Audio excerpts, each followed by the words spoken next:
He's been on the show enough times before that he shouldn't need too much introduction, especially if you've seen him in, well, just about everything, really. Currently, in A Game of Shadows, the latest Sherlock Holmes film, where he reprises the role of Inspector Lestrade, but he has worked with, I don't know, he's just one of the cream of the crop of current British actors, and I'm very glad that he's very much a London boy.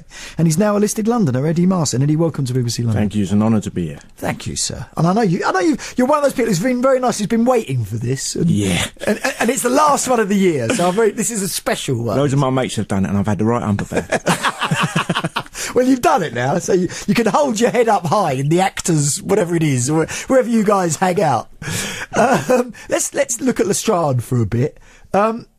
Is this one you can see going on and on and on? Is it going to run and run, do you reckon? I don't know. I mean, I'm virtually not in the next second one. I shot a load of stuff, and because the story goes to Europe, Lestrade is just in a tiny bit. But it depends on where. If the stories come back to London or start in London, then you'll probably have Lestrade, because Lestrade is London-based. If they go trans-world, then I've got no control over that.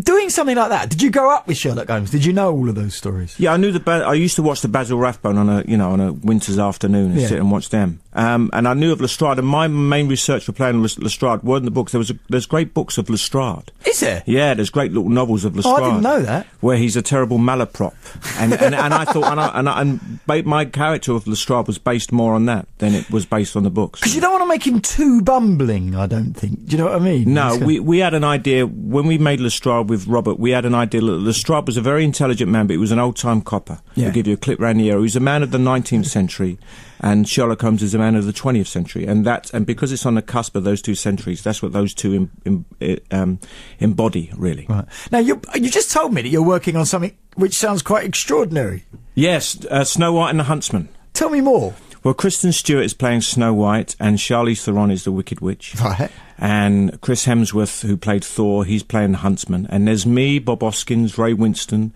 Ian McShane, Nick Frost, Johnny Harris, and Toby Jones. We're the Seven Dwarfs.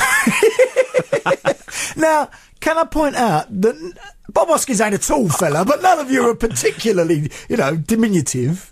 Well, there's an amazing technology got now where they can shrink our legs and shrink our arms, and we had to go to dwarf school. We had to go. Get out of it! I was given a dwarf, a double, a young girl called Gemma, and everyone was given their own dwarf, and we had to follow them. We had to walk with them, and basically they. Are you serious? Yeah, they had to copy our interpretation of them so that they could be our double, and we've been working on it for 3 or 4 months. Wow. It's going to be really funny. Is it a comedy? Or? No, it's kind of a bit like Lord of the Rings, It's a fantasy, but it's for adults and children. But we're like a bunch of drunk Glaswegians out on a Saturday night beating everybody up. It's great fun. Were people like him, and you mentioned, you're working with Bob Hoskins and all of that, were they in any way not role models, I don't know if that's the right word, but an inspiration? Or? Oh, definitely. Bob Hoskins was a big influence on me because he could swear. To be honest with you, he probably still can. Yeah, but I remember seeing him in A Long Good Friday, and the first thing I ever saw in him was Pennies from Heaven. Yeah, that's the first one I remember. I mean, blown away by this guy, and I thought, but that's me, that's my father, that's us. Yeah. And he was so articulate and so open and so creative. I was so proud to work with him recently. Is he still a nice fella? Oh, he's lovely. Lovely.